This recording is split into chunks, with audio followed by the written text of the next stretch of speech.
Starting in a second. Hello, good evening, good afternoon, good morning, wherever you are in the world, and welcome to the Black Belt Academy of Surgical Skills. My name is David Regan. I'm a retired cardiac surgeon and a professor in the Medical Education Research and Development Unit in the Faculty of Medicine at the University of Malaya. We come to you live from Kuala Lumpur, and our producer, Dr. Aprijita, is in New Delhi. And we thank IECO and the Academy of Medicine in Malaysia for introducing us and allowing us to reach across the globe with these live lessons. They're very much your lessons for you to ask questions, and our senseis are usually here at the end to answer questions.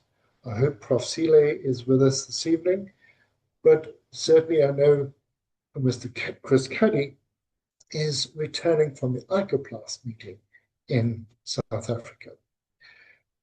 Since we last met, we cancelled the session last week because it was a Malaysian bank holiday. It was Malaysia Day on Tuesday, and the King granted Monday as a holiday as well. So that left a 4-day weekend, and most people in Malaysia enjoyed the holiday, and I hope you did. And that's why we delayed last week. On Saturday, I ran a training session for trainers in the clinical skills unit at the University of Malaya, and I had 5 colleagues from different specialties come in and try some of the Black Belt Academy skills. I deliberately put on low fidelity ones and some of my fiendishly difficult Black Belt skills, one of which I have this evening. What was fun is to see even experienced surgeons get totally engrossed in the practice. And this is what I think the key element is of the Black Belt Academy offering, is that what we're showing you is how to practice, but how to have fun learning to practice as well. So this evening, we're going to be talking about forceps. And the forceps is a surgical tool. When you think about it, it has to be used by the right hand and the left hand, and is used by everybody in theatre: the operating surgeon, the assistant, second assistants, and scrub nurses. And as a surgical tool, nothing stands out as much as a pair of forceps because of its ubiquitous use. They're used to grasp, to hold, to manipulate tissues and organs, but they need to have precision and fidelity for most surgery. They have a rich history in evolution, from simple rudimentary designs. They're really to grasp, and the forceps is really to grasp, to more highly specialized tools today. And this has been made possible, as we've previously said, with instruments, with the metals, particularly stainless steel, and the ability to design these, and many of them, as we've listed on the site, are eponymous to famous surgeons who have designed particular forceps. So forceps started really back in ancient times, and for grasping tissues, and there's one tissue that people grasped was a child in labor, in childbirth. And many of these forceps were made of bronze or iron and lacked sort of precision or durability that we expect.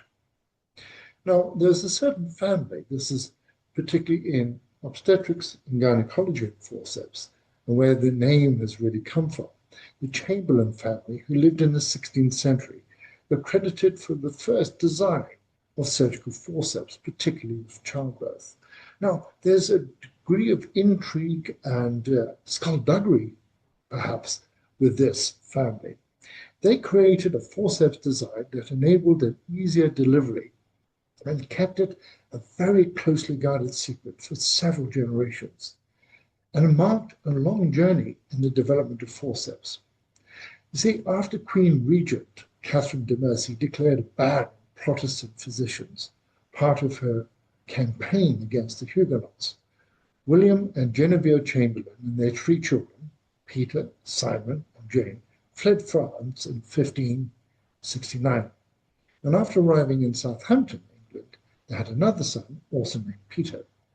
So the two Peters became barber surgeons, like their father, soon adding midwifery to their repertoire. Peter the elder set up his practice in London and quickly became a celebrated accoucheur, preferred nomenclature for a male midwife. He attended both Queen Anne, wife of James I, and Queen Henrietta Maria, wife of Charles I. Peter the Younger joined his brother's practice in 1600, and most historians believe that Peter the Elder invented forceps around this time, but the exact date is uncertain. You see, the Chamberlains sold themselves as knowledgeable men of science with better skill and more advanced tools than their women rivals. Well, that's a bit egotistic, isn't it? And the term man midwife had a derogatory overtones, which explains why these elite man midwives, in modern terms, perhaps forefathers of obstetricians, but that's being sexist as well, but they preferred a fancy term called accoucheur. And the physicians and historians explain this in the Bulletin of History of London. So the Peters regularly butted their heads with medical authorities, incurring fines for skipping barber surgeon guild lectures, which were required to attend to maintain their licensure. And in 1612, the Royal College of Physicians charged Peter the Elder for illegal and evil practice, for prescribing medicines to be taken internally. It said only licensed medicines physicians were supposed to provide such a service. Fortunately for him, he had powerful allies, which sprung from jail. So the Chamberlain forceps, the purpose of was extracting the baby safely during a difficult childbirth. And previously, these had hooks and grabs, and you can imagine the damage that hooks did. So they ended up as curved, spoon-shaped forceps. And they were always refining their designs and covered them with leather and changed the shape. But one thing they found worked best is for the pivot, rather for it to be rigid, to have a tape through each hole to enable a more flexible use and enable cephalic application and the curvature of these blades. The brothers kept these forceps under lock and key, literally, in a cast, a huge chest adorned with gilded carvings. And they always took with them, in their quarter delivery, the box, and everybody believed it contained some magical machinery. And only the Chamberlains were allowed into the lying room for delivery. And the relatives standing outside the door would hear peculiar noises and ringing bells and other sinister sounds, which they added to the mystique of what they were doing. Inside the lying room, Chamberlains blindfolded the expectant mother because they didn't want the instrument seen, and the man midwife covered the woman's bottom half, and he would then complete the work by touch, because looking under the blankets would have been improper. And so they kept their business going, making indeed a lot of money and keeping the secrets of their trade literally under covers. Because at the time, there was an epidemic of rickets, which often led to pelvic deformities and increased the likelihood of difficult delivery. So, as I said, the Industrial Revolution meant that we had all sorts of instruments now made for forceps. And the term forceps applies not only to what we think is tweezers, but anything that holds and grabs. So you'll find that there's a whole lot of locking mechanisms. This hemostat is referred to as a forceps, and the teeth in the shape, some of them are quite primitive and rather cruel looking, with claws and grabbers on the end to hold tissues. And the Lane's tissue forceps is one of them. The forceps that we are discussing today are dissecting forceps. And I put in the content the DeBakey forceps. These are non-crushing forceps. Now, let me just take you over just to explain the forceps themselves. The DeBakey forceps, and this is the Adson forceps. I'll take it down and you can see the difference. Now, the Adson forceps, at the tip, you've got two little teeth this side, the nails between the two teeth, and the opposite side, you've got a single tooth that interdigitates. Now, Adson was a neurosurgeon, and this was a fantastic forceps, not for picking the brain, but for holding the thick dura. You can see that potentially causes a lot of problem. The non-tooth forceps usually have, this has horizontal ridges on there. And the DeBakey forceps has a single row of fine teeth on one side. Here, there you go, fine teeth on one side. And this row of fine teeth interdigitates with a double row of fine teeth on the other side. And now crushing the forceps. Now, the one thing that people forget is the damage that forceps can do. And to illustrate this, I want you just to pinch the forearm. Like that, pinch your forearm. That's quite sore.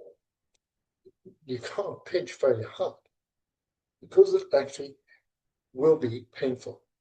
And in fact, in martial arts, a pinch like that, particularly on the inner thigh or the inside of the arm, is a good defensive move. But that's a sidetrack.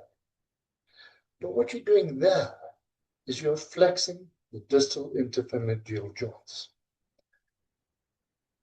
And there are two muscles on the forearm there, the Popeye muscles, the flexor digitorum profundus and the flexor pollicis longus sit in the deepest compartment of the forearm on the membrane between the radius and the ulna, and they flex the DIP joints.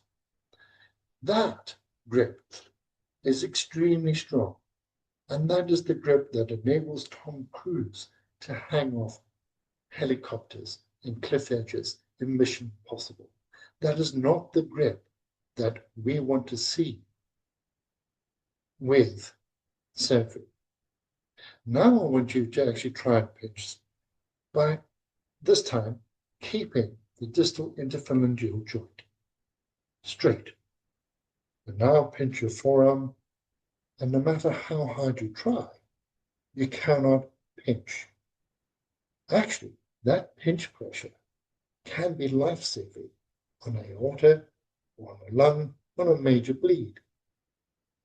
If you massage your heart like that, you're very likely to put your fingers through the heart.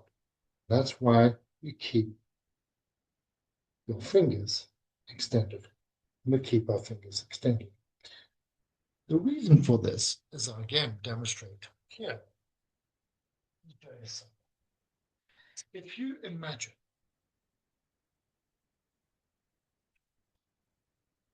that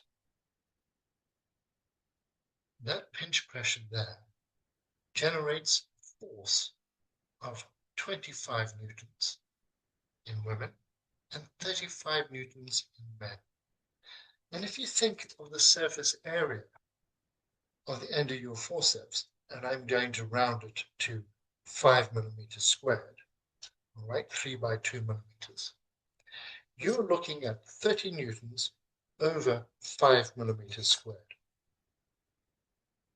That translates to a pressure of 6 million Newton meters squared, or 6,000 kilopascals, which is the equivalent of 870 psi.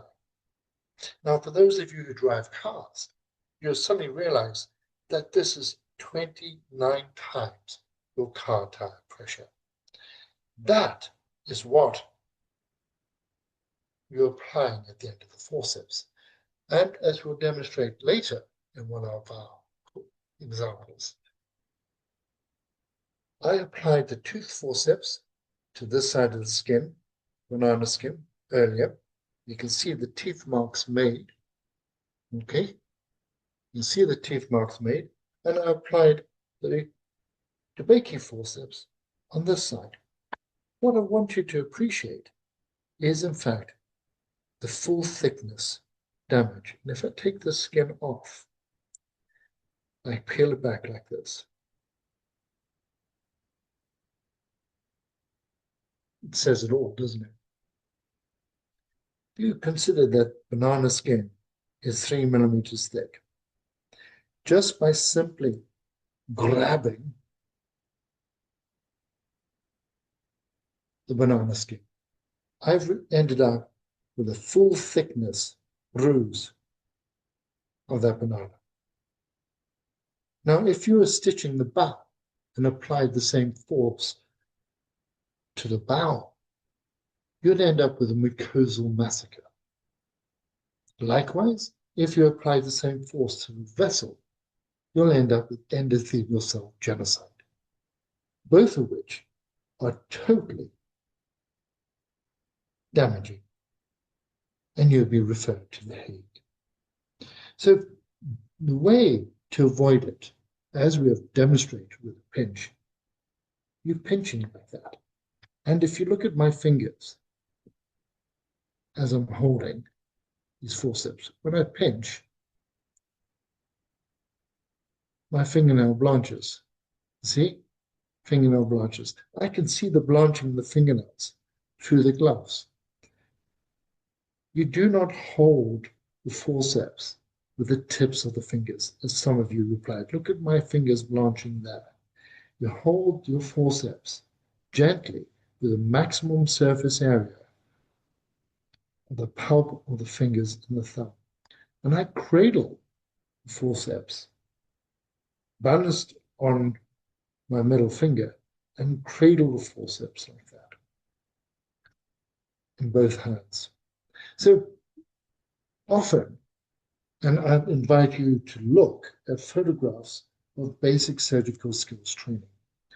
I see forceps held like this, as if we're going to flip burgers in McDonald's, overhand, underhand, and even holding it like a pen.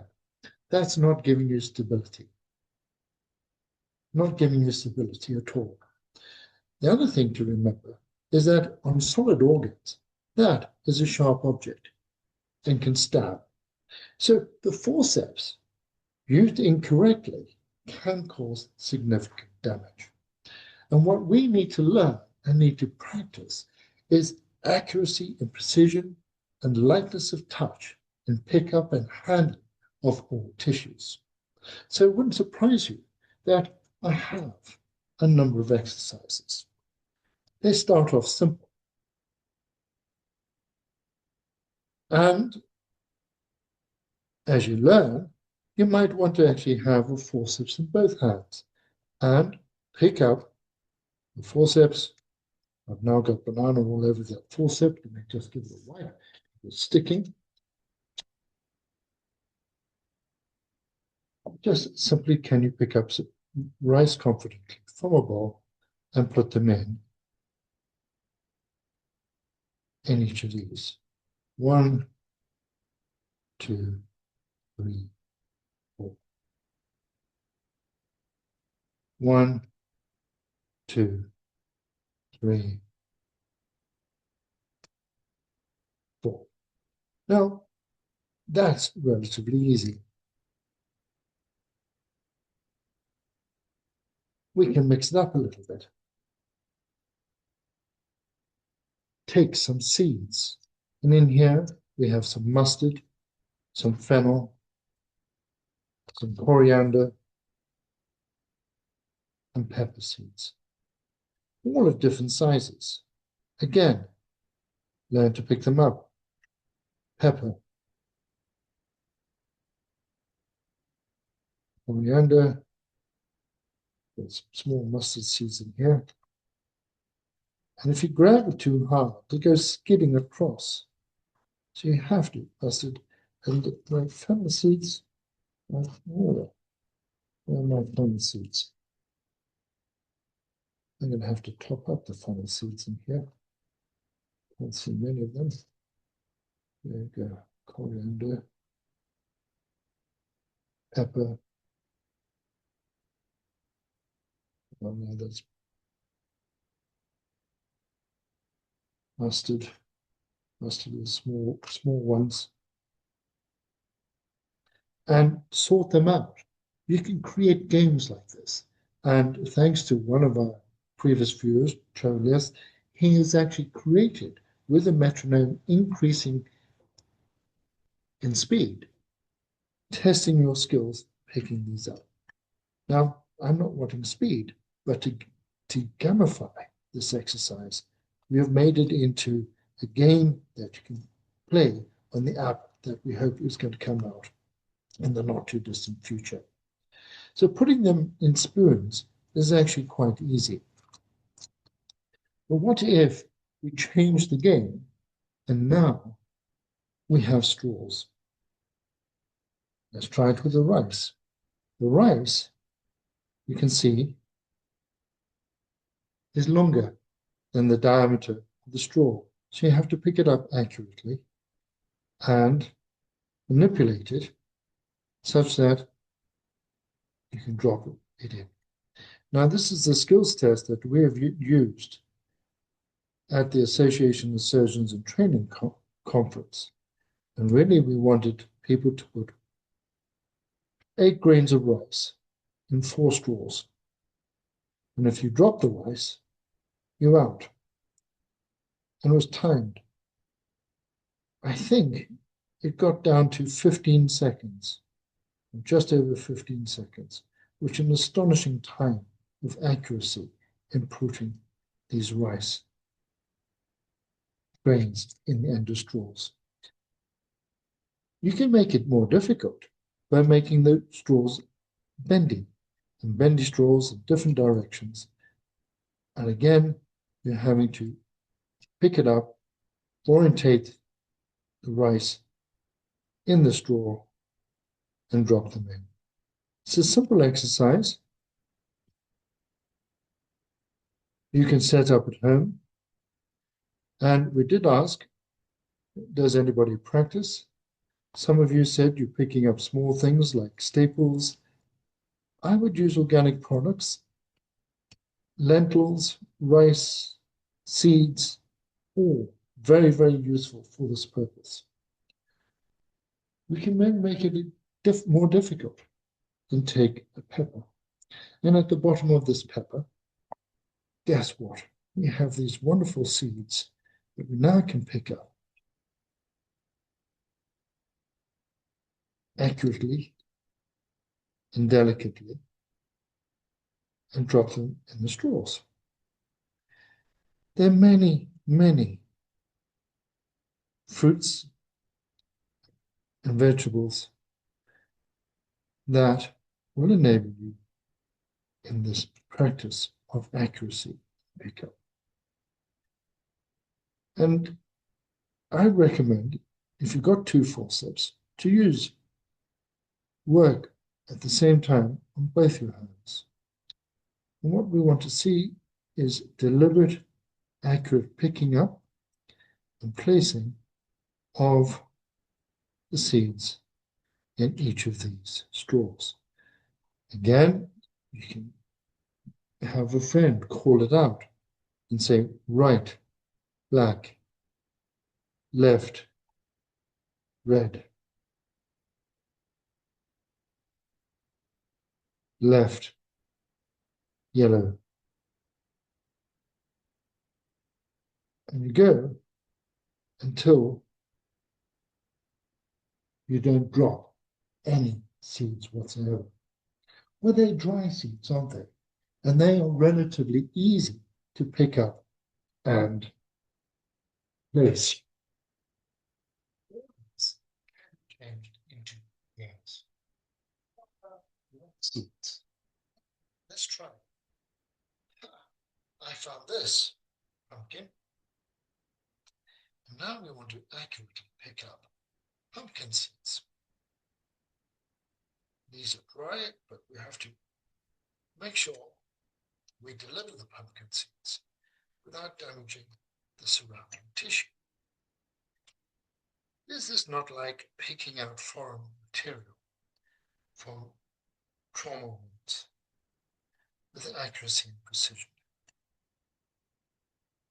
Wrong shape for gallstones, but another seed and another opportunity to practice. Often, though, we're dealing with seeds in wet tissues. And what better than this beautiful passion fruit to pick up? And I'm going to use a tissue to put these on, because otherwise I'm not going to be able to bounce up. I'll put a kitchen towel outside. And again, can you gently pick up the seeds inside passion fruit?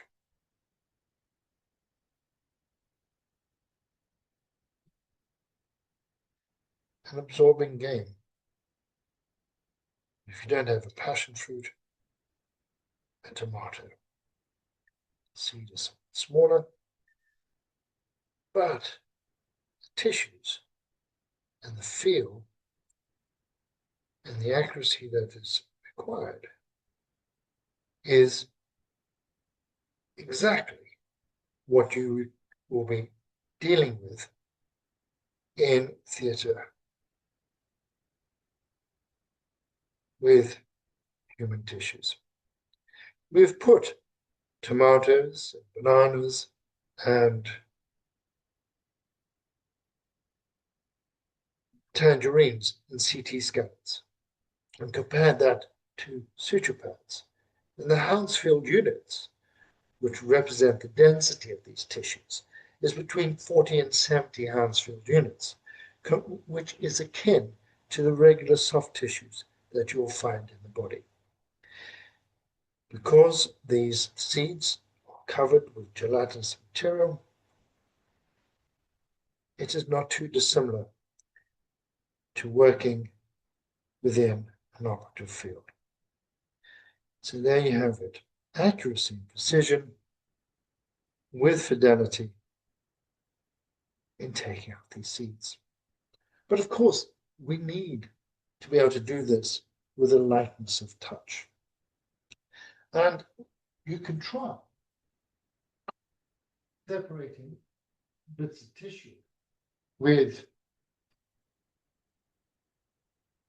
your forceps, or try organic material. And can you peel the skin off a boiled banana, a boiled tomato, without carefully taking the skin off?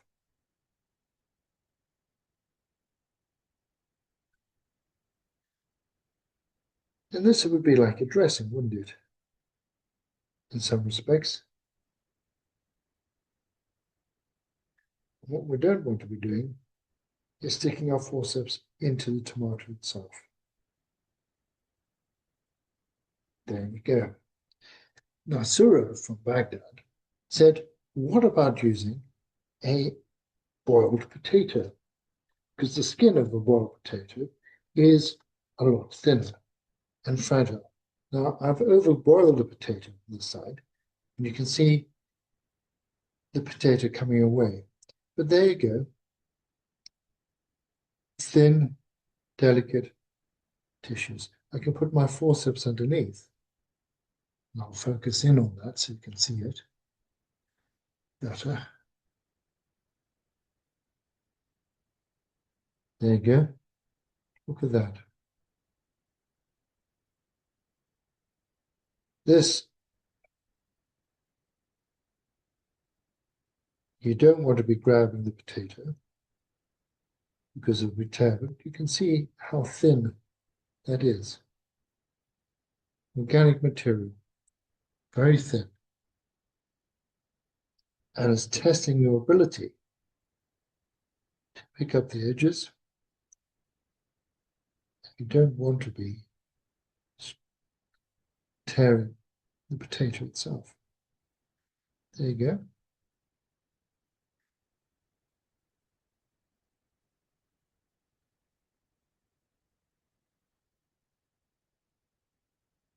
I'm looking at this thinking, actually, I was at the pool on Monday and got sunburned, so I'm peeling.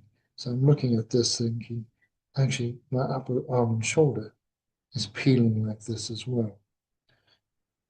That would not be appropriate on camera. But what I want to be able to do is gently take the skin off, and I can use my forceps to gently tease as a blunt dissector as well.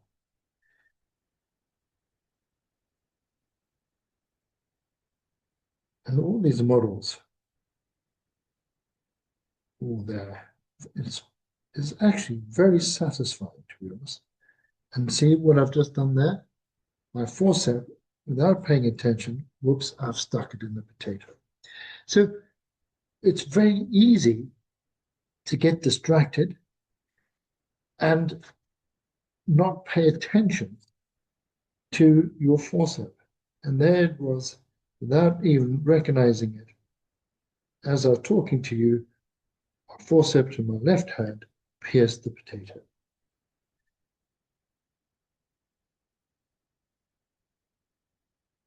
And that's the risk.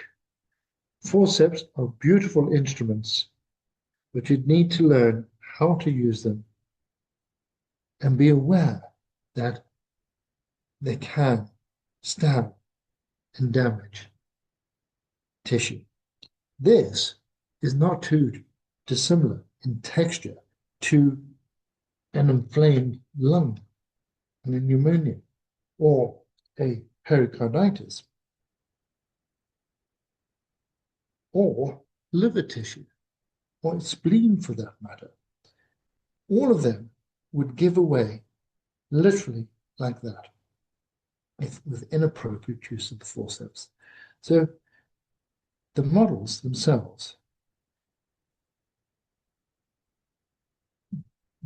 challenge the accuracy and precision in your ability to pick up layers.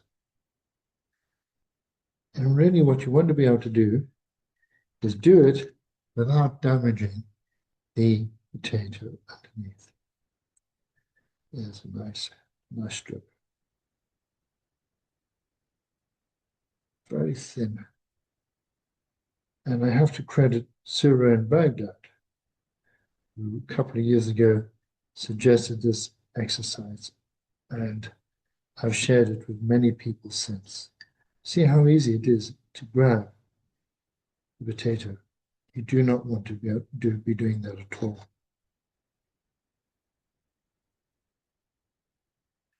So all these exercises are teaching you fidelity, accuracy, lightness of touch. And note that at all times, I've got my DIP joints extended. So even under the camera there, you can see, if I start pressing, you can see the white of my fingers. And like that, you can see the white of the nail as well. I can see this even under the glove. And ask the trainee to lighten their touch. So please, one way to avoid it, as we demonstrated earlier, think about pinching your forearm. You can't pinch it with the distal interphalangeal joint extended. Very difficult indeed. And like that, and with practice, you will not do damage. So, my favorite, which I now have included, is the black belt skip in Forceps.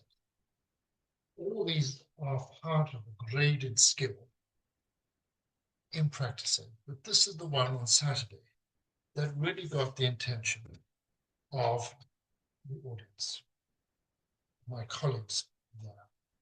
So I've got some al dente, not al dente, cooked spaghetti. And the challenge is, with this cooked spaghetti, to actually tie a reef knot using 2 forceps. It's a little bit better to have a little bit of water on the plate. Bring this running out. But if you pick up spaghetti, and I'll just show you, look, it breaks. So I've just shown you this is not a magic trick. This is actually cooked spaghetti, deliberately cooked, so it's fine. And my task is to see if I can tie a reef knot in this piece of spaghetti without it breaking.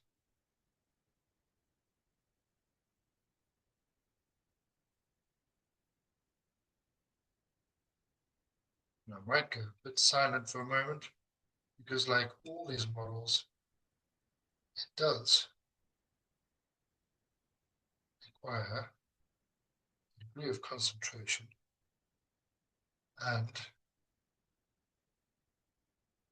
a lightness of touch.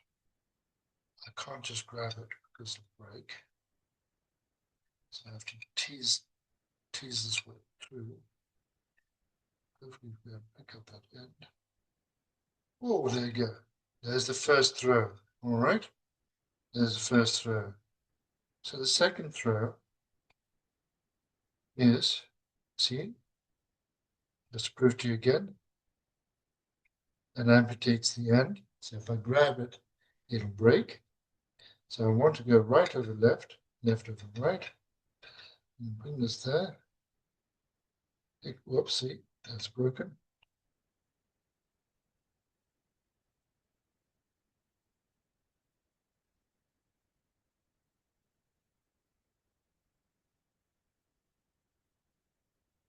You try this yourself.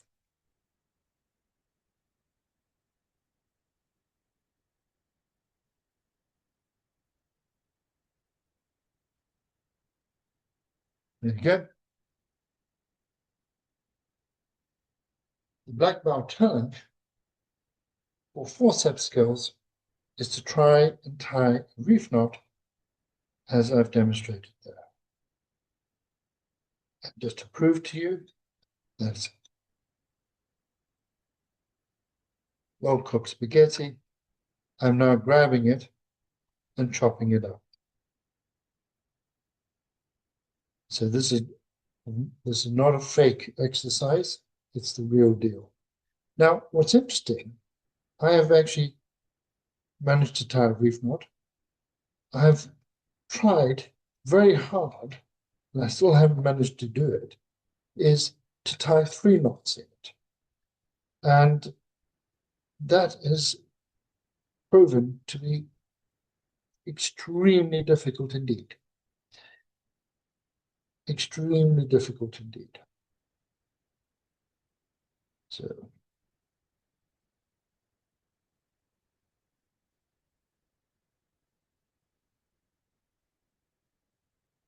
I don't know if it's the length of the spaghetti.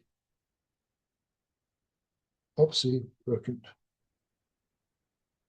Again.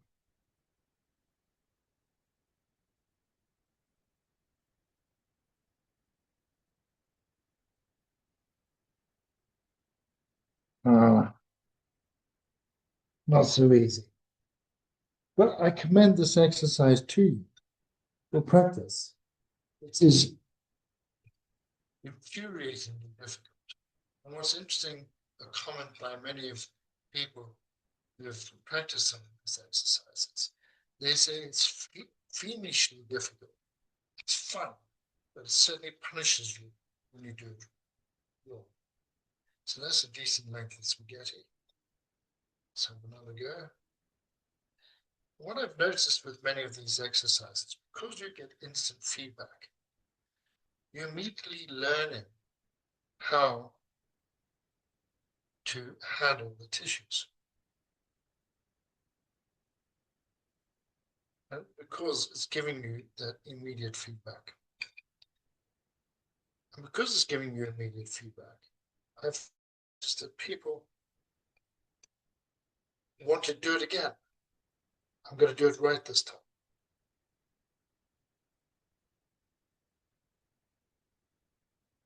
So the difficulty with a 3-knot tie is actually getting the first loop extremely small and short. And this is why it's best to have a little bit of water on the plate. So I'm tightening this knot up a little bit to give me more length here to do a 3-knot tie.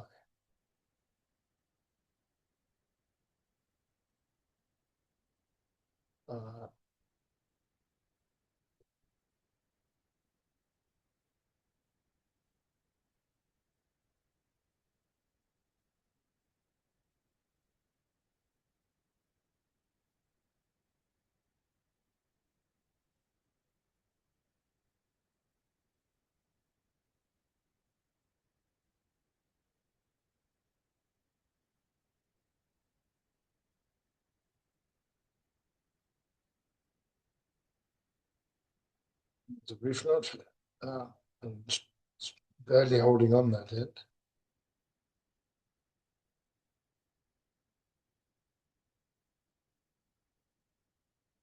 Ah, ah, almost. It's almost there. And as I'm in my excitement to actually pull it through, I've pulled off a little bit.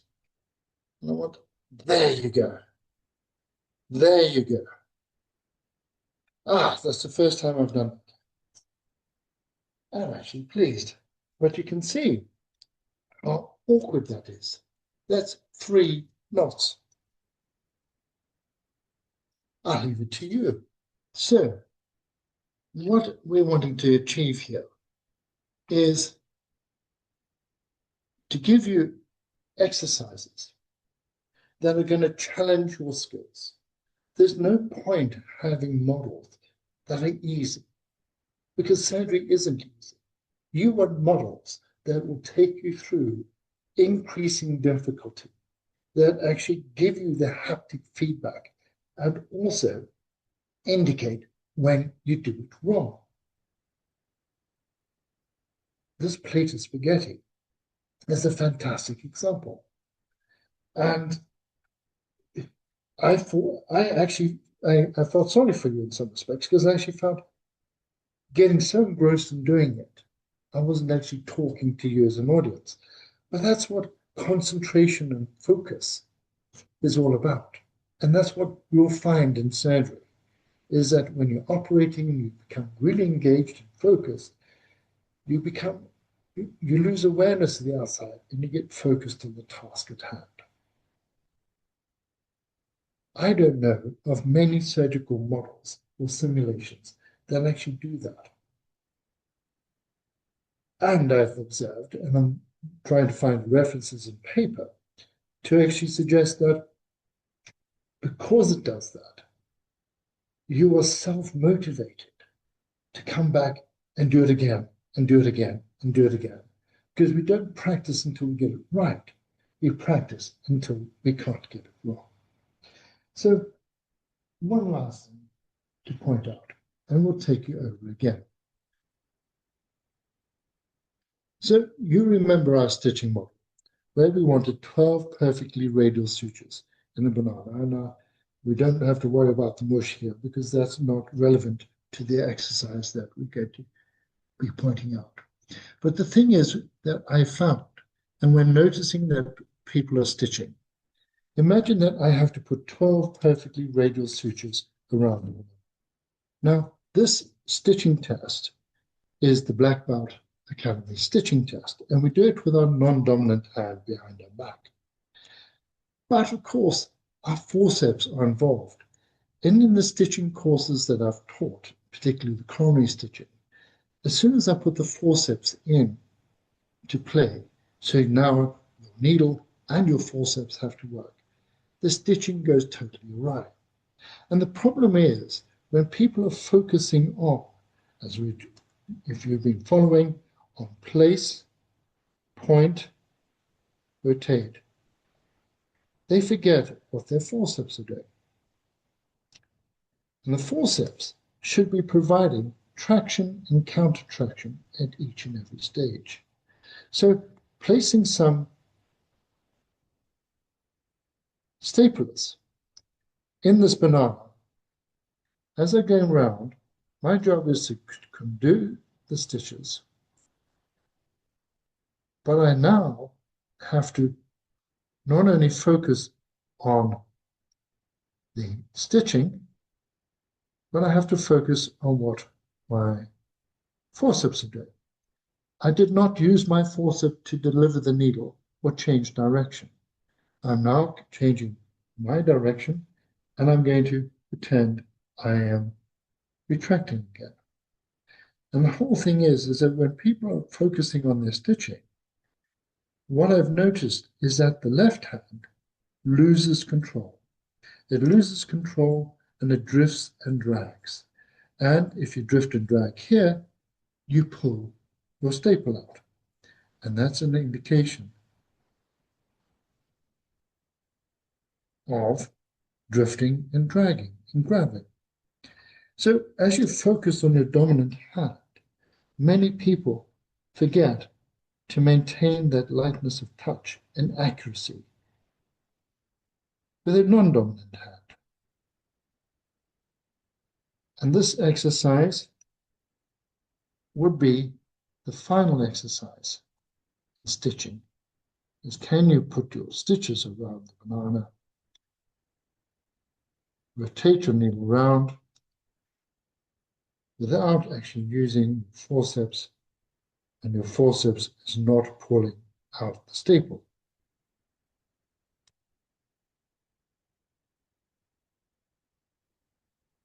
And when I was chatting to my colleagues on Saturday around how they learn, feel, and how they learn to explore tissues, well, this is not surprising, and it's what I've observed and why I started the Black Belt Academy, is that some of these intrinsic basic skills are not taught, are not explained.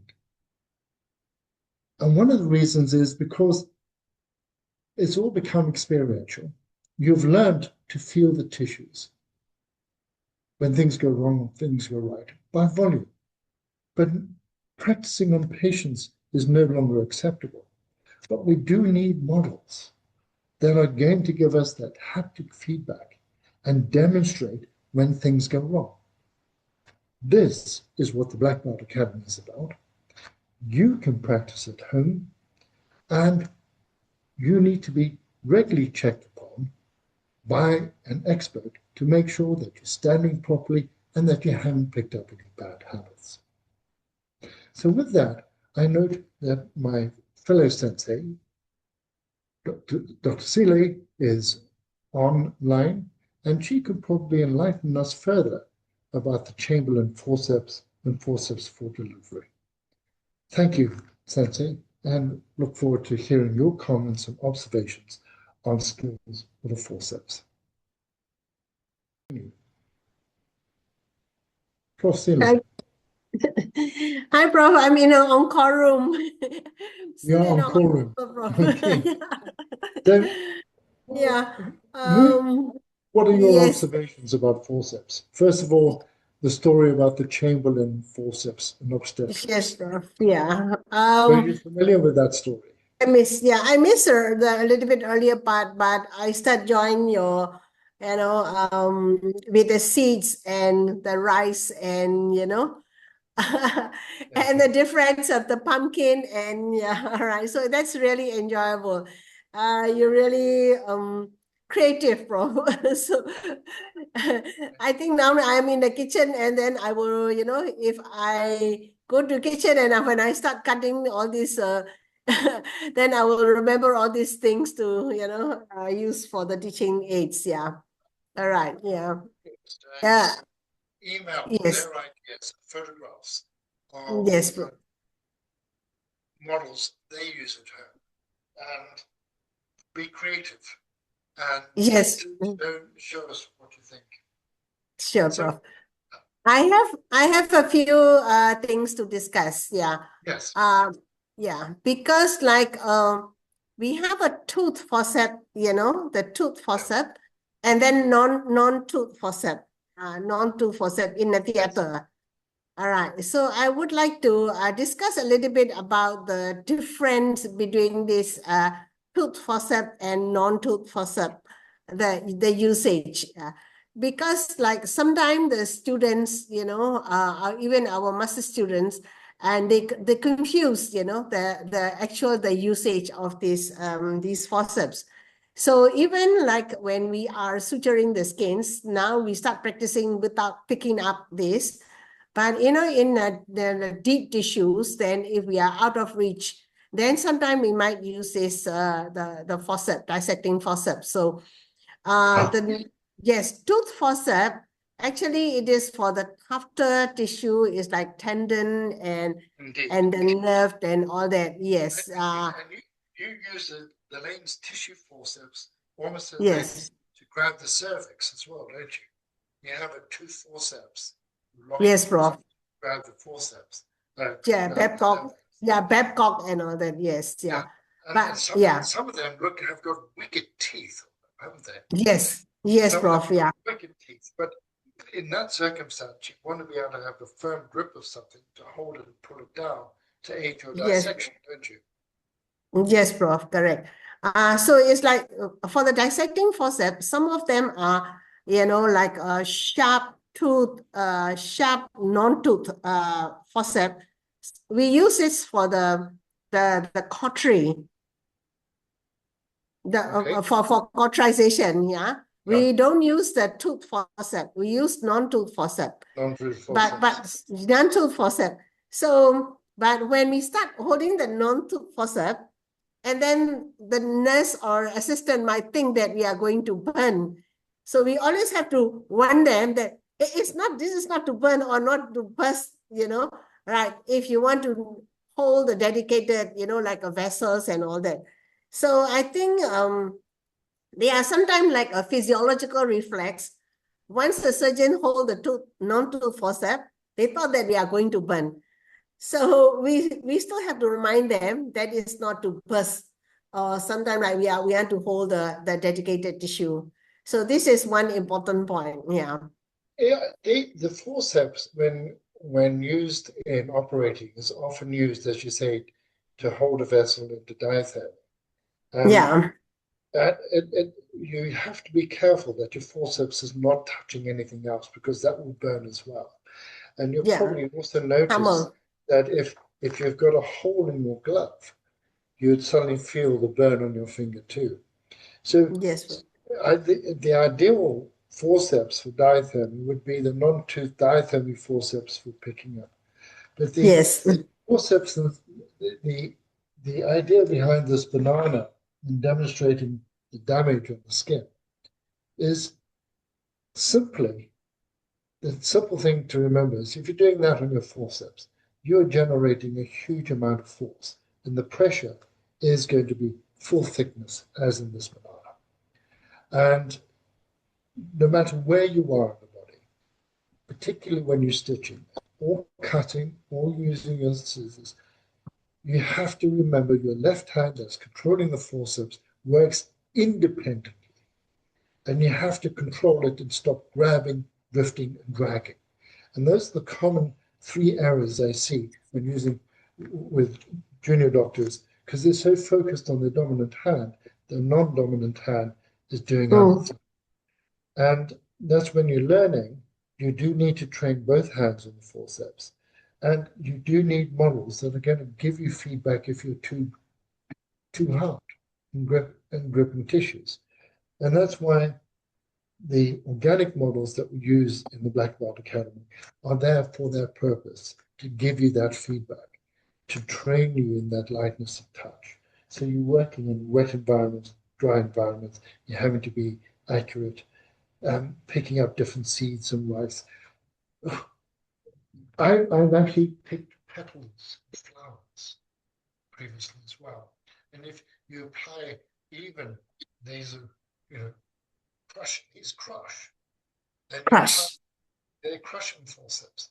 Then Yeah. apply that too hard, you apply that to a petal of a flower, and just look at the damage that is done. It's huge. So they do have to be applied carefully. And when you're holding any tissue, the adventitia of vessels is a good place to hold. The serosa of the bowel is a good place to hold. Where do you pick up a fallopian tube? Because fallopian tubes, I imagine, are very susceptible to damage if you are not actually careful. So where do you pick it up on the peritoneum over?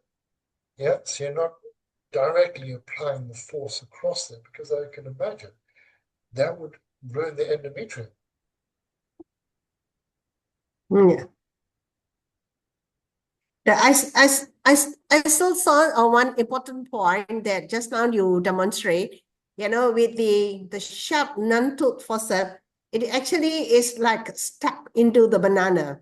Yes, Yeah, yeah, yeah, that it is is. very important point Yes, because yes, sometimes like we won't like to place that, for example, like a Sagicel, the yes, hemostatic yes, Sagicels and gel yes, form and all that. So when you yes, want to place that, I always remind my students that not to use the sharp the non-tooth, the pointed one, because yes, when you place it, that might more injure to the vessels, if you prick the steps, yeah. the great vessels, that will be a nightmare.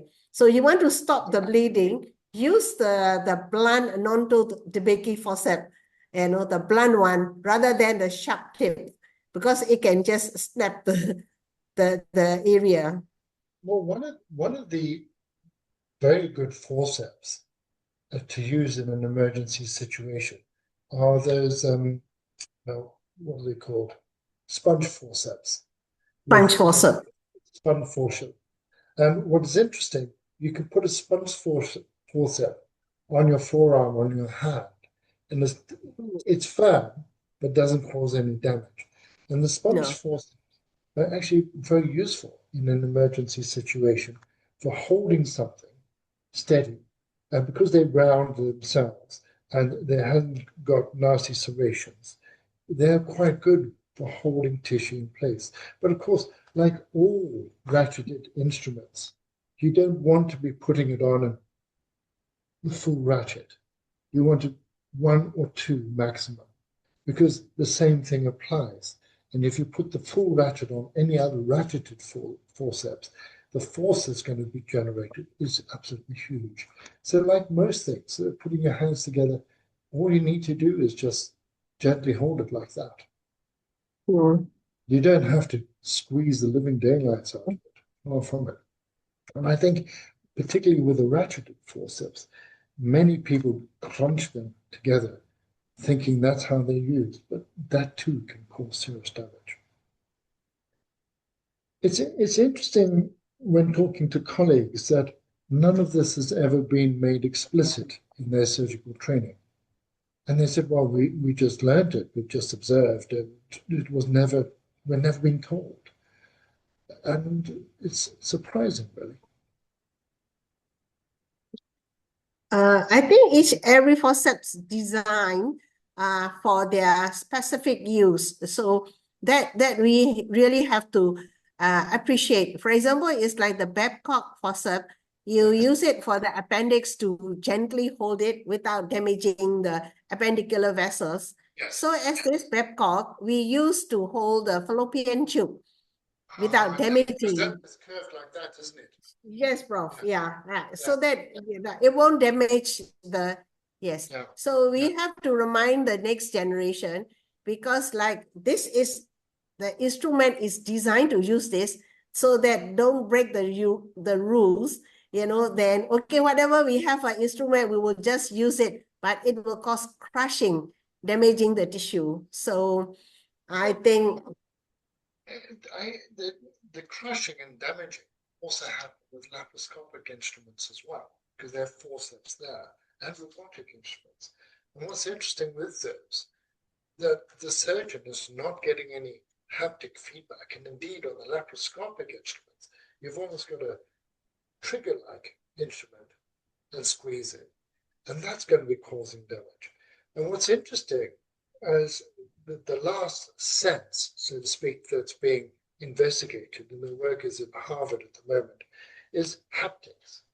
And how we feel is a lot more complicated than previously thought.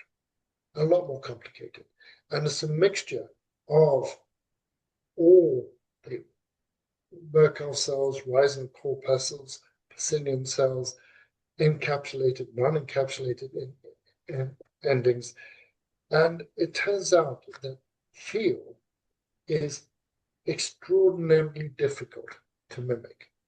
And the people who actually can do that in the end would be, it'll be a game changer for robotic surgery. I had to laugh because I always wondered why there was this pin at the center here. The pin. The pin for alignment. Yes. But I also thought to myself, if your fingers are down there and you press too hard, the pin is actually pressing your finger. A negative reinforcement. Interesting.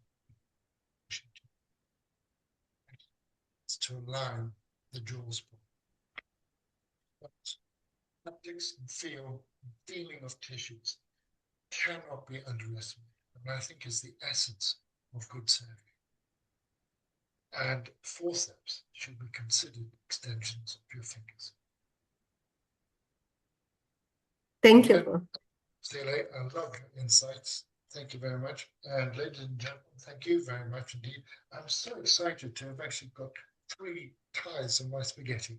I've been trying to do that for ages, and that's the first time live tonight with the Black Belt Academy. Next week, we have something special.